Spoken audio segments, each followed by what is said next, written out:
시청자 여러분 안녕하십니까. 이영풍 TV입니다. 수원지방법원의 신진우 부장판사, 지금 쌍방울 대북 불법 송금 사건 재판부입니다. 신진우 부장판사가 오늘 오전에 이 사건에 대해서 3차 공판 준비 기일을 열었는데, 지금 신진우 부장판사 같은 경우는 이화영 전 경기도 평화부지사에게 1심에서 9년 6개월 선고한 판사입니다.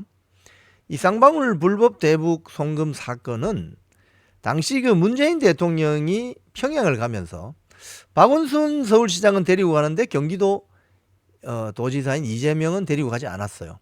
그래서인지 몰라도 이재명이 이화영에게 어떤 모종의 이야기가 있었던 것 같고, 또 이화영은 이 쌍방울을 통해서 북한 측에 스마트팜 사업비라든지 이런 식으로 해서 거의 수백만 달러를 보내는 어떤, 그게 지금 방북의 대가다, 이재명의 방북의 대가다. 이래서 여러 가지 법 위반이 걸려 있습니다. 외국함 거래법, 통일부에 신고하지 않은 거, 그런 등등등 여러 가지 걸려 있는데, 여기 보면은 제3자 뇌물, 즉 제일 중요한 건 제3자 뇌물이죠. 이재명의 방북을 성공시키기 위해서 이화영이 쌍방울로 하여금 제3자죠, 그죠? 북한에 돈을 주게 하고 거기서 사업을 딸 수 있게 해준다는 둥, 이게 제3자 뇌물. 그 다음에 외국항 거래법 위반, 남북교류협력법 위반, 통일부에 신고하지 않고 한 거, 등등 이런 어떤 혐의를 가지고 이화영은 벌써 1심에서 9년 6개월을 선고받았습니다. 자, 그런데 오늘 이 정식 재판에 앞서서 범죄 혐의와 사건 기록 등에 대한 피고 측 의견을 확인하고 향후 일정을 정리하는 절차인데, 여기서 신진우 부장판사가 뭐라고 했느냐, 이재명 대표 측의 변호인들에게 재판이 이렇게 지연되는 경우는 난생 처음 본다, 이렇게 이야기를 했다고 합니다. 왜?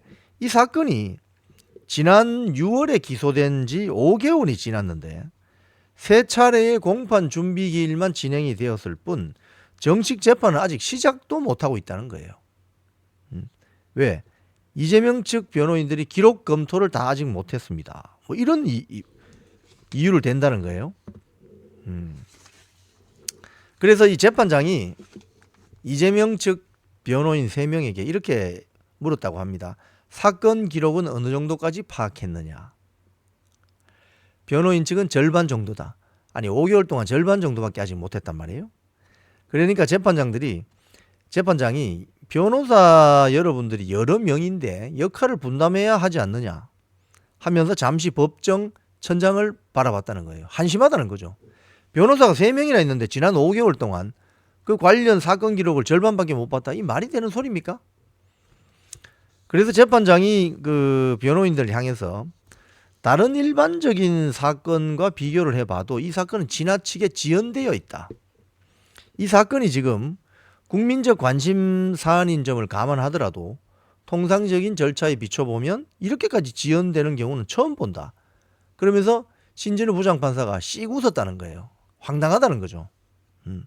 그러자 변호인 중 한 명이 죄송합니다 라면서 고개를 숙이자 재판장은 통상적인 절차가 지연되는 것은 적절하지 않고 재판부 입장에서는 부담이 된다.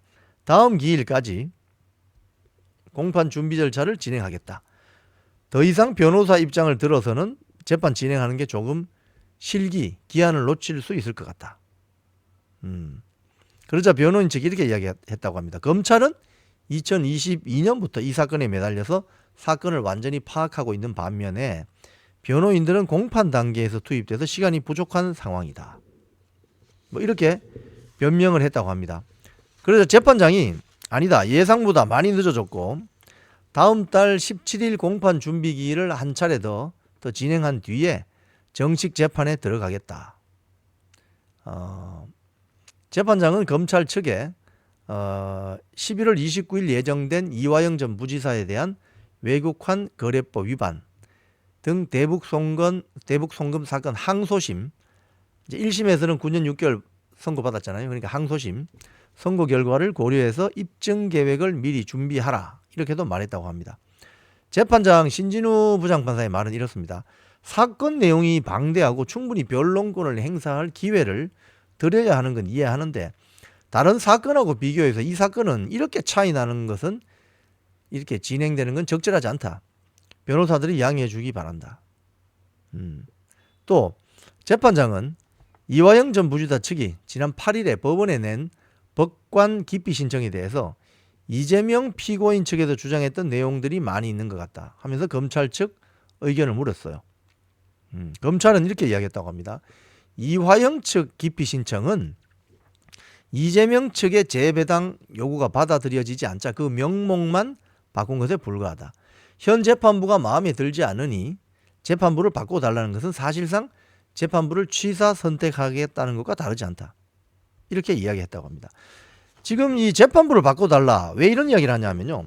신진우 부장판사는 지난 2022년 10월부터 쌍방울 불법 대북 송금 사건을 심리해 왔습니다. 그러니까 대장동 백현동 사건, 쌍방울 불법 송금 사건 이걸 훤히 꿰뚫고 있는 그 사건의 최고의 전문가가 바로 신진우 부장판사입니다. 그래서 지난번 이화영에게 징역 9년 6개월을 선고한 바가 있죠. 대북 송금 혐의 그리고 불법 정치자금, 뇌물수수 혐의. 신진우 부장판사가 이 정도로 이런 재판 지연 처음 본다라고 한 것은 이 불만이나 불평이 아니고 이재명 사건에 대한 재판부가 지금 변호인의 자세가 문제가 있다고 강력하게 경고한 거나 다름이 없습니다. 자, 그리고 시민단체 길 민경우 상임 대표가 수원지법에 이재명 재판 생중계 청구 서명 운동 자료를 제출했죠. 그러니까 지금 이재명 사건은 수원지법에서는 이 쌍방울 불법 대북 송금 사건이 이루어지고 있고 중앙지법에서 또 다른 사건들이 그래서 11월 15일 공직선거법 1심 선고는 중앙지법에서 있는 거죠. 자, 1차적으로 아직 중앙지법에서 생중계한다는 소식은 없습니다. 그런데 수원지방법원의 신진우 부장판사는 대북 송금 사건 이거는 생중계 할 수가 없다. 이 부분은 요건에 맞지 않는다. 왜? 대법원 규칙에 따르면 판결 선고 1심, 2심 대법원 확정, 판결 선고나 공판 또는 변론 전에 생중계할 수 있다고 되어 있다. 지금은 준비 절차, 즉 공판 준비 기일이기 때문에 생중계라는 큰 의미가 없고 곧 공판 기일에 들어가서 이제 재판이 진행되기 때문에 생중계 근거가 없어서 별도로 고려하지 않는다. 아마도 1심 이 쌍방울 대북 불법 송금 사건도 1심 선고할 때는 다시 한번 생중계를 고려해 볼 수 있겠네요. 이 말씀을 들어보면. 자, 아직까지 오늘까지 이재명의 11월 15일 공직선거법 1심 선고재판 생중계 소식은 전해지지 않고 있습니다. 다만 수원지법의 신진우 부장판사 이재명 변호인들에게 이런 재판 지연은 처음 본다라고 한 것은 이 이재명 변호인들에게 행여나 재판을 지연시키려는 작전을 쓴다면 아주 곤란하다라는 강력한 경고 메시지를 준 것으로 보입니다. 지금까지 이영풍TV였습니다.